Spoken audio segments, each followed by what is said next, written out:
समाजामध्ये लग्न का जुळत नाही त्याच्या मागे वेगवेगळी कारणं आहेत आणि ही कारणं शोधून त्याच्यावर उपाय शोधण्याच्या ऐवजी आपण अलीकडच्या काळामध्ये कुठेतरी काहीसे परावलंबी झालेलो आहोत, डिपेंडंट झालेलो आहोत आणि आपली जी काही परंपरेची जी साखळी आहे ती साखळी पूर्णपणे तोडून आपण कुठल्या तरी नको त्या गोष्टीवर आपण विश्वास ठेवतो आणि त्याच्यातून आपली फसवणूक होते. आणि ही फसवणूक होऊन सुद्धा सातत्यानं अशा घटना समोर येऊन सुद्धा त्याच्यातून बोध घेण्याच्या ऐवजी पुन्हा पुन्हा आपण अशा घटनांमध्ये फसत जातो. एक मागच्या महिन्यामध्ये माध्यमातून उघडकीस आलेली ही घटना सर्वच पेपरला जवळपास त्याची बातमी आलेली आहे की अशा घटना सातत्यानं घडत असतात आणि त्याच्यातून आपण बोध घेण्याऐवजी मग ते असे माहितीचे व्हिडिओ आपण कुठेतरी स्किप करतो आणि मग रील्स पाहण्यामध्ये वेळ घालवतो. ही जी घटना आहे मागच्या महिन्यातली आहे. तर एक फोटोमध्ये जी दिसते आहे ती 8 जणांची टोळी आहे. त्यापैकी 7 जणांवर गुन्हा दाखल झालेला आहे आणि या टोळीने जवळपास 7 लग्न करून फसवणूक केल्याचे तपासात निष्पन्न झाले. नारायणगाव पोलिसांच्या ही माहिती प्रेसला दिलेली आहे आणि फसवणूक करणाऱ्या ज्या गुन्ह्यामध्ये जे काही अटक करण्यात आलेले जे काही आरोपी आहेत तर ती सुवर्णमाला सुरेश वाडकर राहणार छत्रपती संभाजीनगर मराठवाड्यातली आहे. मनीषा अडसुळे सिंहगड रोड ती पुण्याची आहे. संतोष सखाराम घोडे हा पिंपळनेर पॉवर हाऊस जवळ जालना रोड देऊळगाव राजा जिल्हा बुलढाण्यातला आहे. भारती दामोदर सोरे ही टोणगावची आहे मेहकर तालुक्यातील जे बुलढाणा जिल्ह्यातील. आणि अश्विनी जगदाळे स्वारगेट पुणे येथील. सुनील काळे शिरूर पुण्याचा. एक पंकज डग नावाचा पंचतळी शिरूर. नामदेव कोल्हे नावाचा एक पारनेर अहिल्यानगरचा आहे. या सगळ्या आरोपींना त्यांच्या बुलढाणा जिल्ह्यातील मूळ गावी जाऊन तपास करून ताब्यात घेऊन नारायणगाव पोलीस स्टेशनमध्ये आणण्यात आलं. आणि मग यातून जी काही घटना समोर आलेली आहे तर यातील आरोपींनी याच प्रकारे गुन्हा करून अनेक युवकांना आर्थिकदृष्ट्या फसवणूक केल्याचं उघड झालेलं आहे.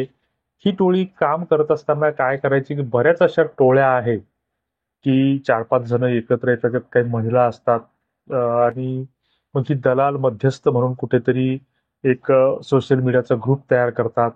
प्रत्येकाच्या पद्धती ह्या गुन्हा करण्याच्या वेगळ्या असतात आणि मग त्या ग्रुपच्या माध्यमातून बनावट बायोडाटे शेअर करतात. बायोडाटे शेअर केल्याच्या नंतर मग ज्यावेळेस विवाहासाठी कोणी संपर्क करतं तर त्याला गोड बोलून फसवलं जातं.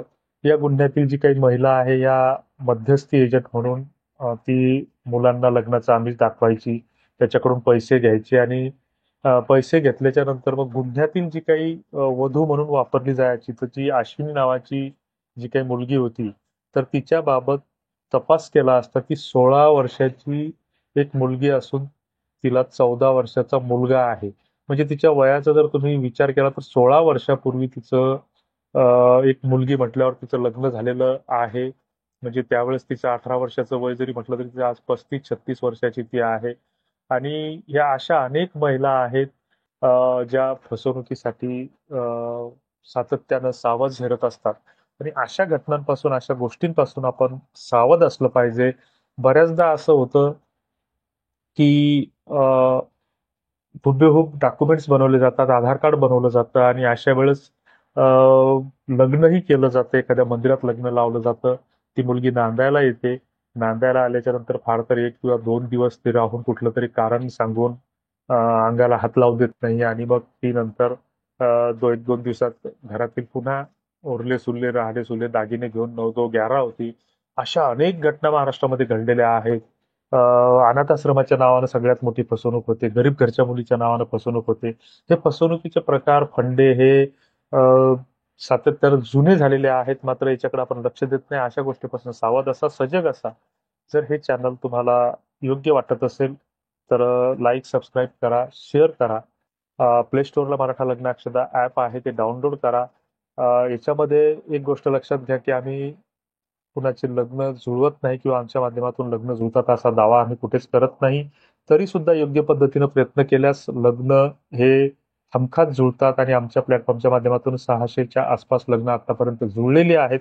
मात्र त्याच्यात आमचा कुठलाच रोल नाहीये, कुठलंच आमचं श्रेय नाहीये आणि आम्हाला त्या गोष्टीचं श्रेयही सुद्धा घ्यायचं नाही. तर असो, धन्यवाद. सावध राहा, सजग राहा.